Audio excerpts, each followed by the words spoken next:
মানিকগঞ্জ জেলা কারাগারে এক হাজতিকে বেধড়ক মারধরের অভিযোগ উঠেছে ৩ কারারক্ষীর বিরুদ্ধে। কারাগারের ক্যান্টিনে ফলের দাম নিয়ে দ্বন্দ্বের জেরেই ঘটনা, দাবি ভুক্তভোগীর পরিবারের। নির্যাতনের সত্যতা পাওয়ায় ২ জনের বিরুদ্ধে বিভাগীয় ব্যবস্থা নিয়েছে কারা কর্তৃপক্ষ। ২ জানুয়ারি মানিকগঞ্জ জেলা কারাগারের হাজতি রাজু মণ্ডলকে বেধড়ক মারধরের অভিযোগ ওঠে কারারক্ষী রফিকুল ইসলাম, কোহিনুর ইসলাম ও জাহিদ হোসেনের বিরুদ্ধে। ভুক্তভোগীর পরিবার জানায়, কারাগারের ক্যান্টিনে ফলের দাম নিয়ে বাকবিতণ্ডায় জড়ায় রাজু। এরই জেরে ক্যান্টিনেই মারধর করা হয় তাকে। নির্যাতনের কারণে রাজু আদালতে হাজিরা দিতে পারেনি, এমনকি তাকে মারধরের বিষয়টি রাখা হয় গোপন। আমি আসছি তারিখের দিন, এখন দেখি যে তার তারিখে নিয়ে আসে নাই। কেন আনে নাই? পরে জেলখানাতে যে হাজতে আসামিগুলো আনছে তাদের কাছে জিজ্ঞেস করেছে যে বাজান কী হয়েছে আমার রাজুকু।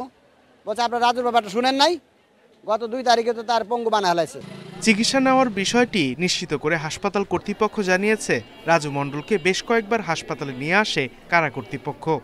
তিনি আবার তার সেই সেম কমপ্লেন নিয়ে আসছেন, ব্যথা কমে নাই।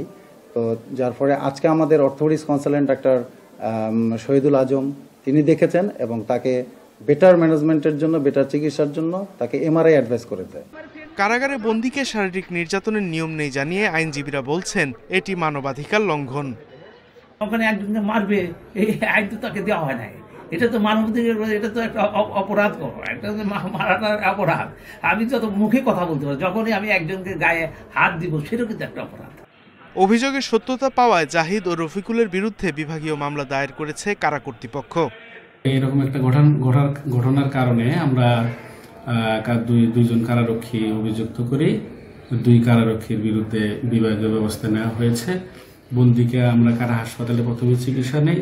স্ত্রী হত্যার মামলায় 2 বছর ধরে কারাগারে রয়েছেন রাজু মণ্ডল। Independent news.